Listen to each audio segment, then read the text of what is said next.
River City weather.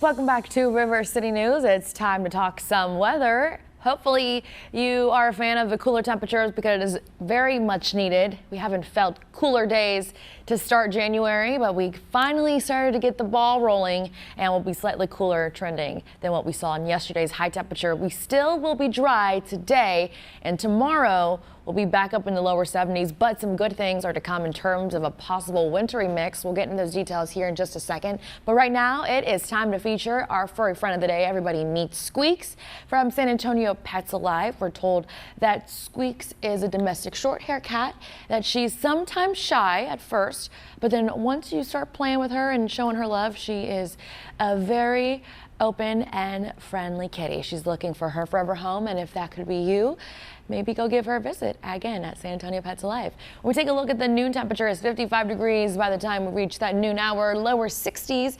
Possibly could see a few of us here across the viewing area staying in the upper 50s for a high temperature today. It just all depends on how much cloud coverage we get, if the sun does begin to break and warm us up just slightly. But other than that, still a little bit cooler than what we saw yesterday, 58 degrees by 8 p.m. and we are sitting at 49% in terms of humidity. It won't be impacting that morning commute. We won't have any lingering fog. We won't be seeing anything transpire from the clouds, but definitely could see some cloud coverage for your Tuesday forecast. 62% in Laredo and South Texas. Still fairly dry in other slots of the Texas region, like in the Panhandle, Amarillo, portions of Dallas, and over there in West Texas, in Midland, and a little bit more off that border of El Paso.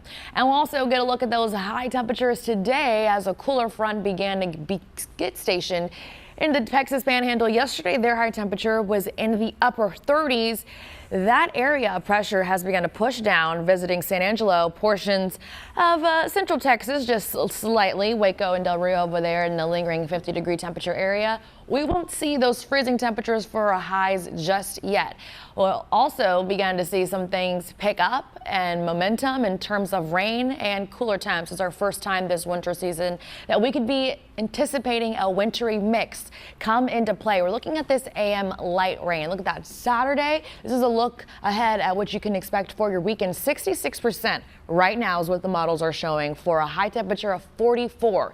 That's the high. We're going to be seeing overnight lows of freezing degree temperatures. So through the overnight hours to the early morning, definitely could have a few areas of some slick roads. So keep that in mind as you try to make those weekend plans. It is still some ways out. So we'll be definitely keeping an eye on this upper level system, but still slightly freezing as we get into our Sunday morning forecast. We go from 62 degrees today, lower 70s tomorrow, and staying with the 70-degree temperatures all the way until we see that overnight freeze with the wintry mix come towards the weekend. So we've got a lot of up and down going on before we could get cooler temperatures to visit us again. But enjoy what we have today because, again, we'll be slightly warmer towards the end of the work week. I'm Atiana San Miguel. Thank you for watching our story. If you'd like to see more like it, be sure to hit that subscribe button. Also, be sure to watch us weekday mornings at 7 and 11 a.m. on KCWX. Bye. See you on the next one.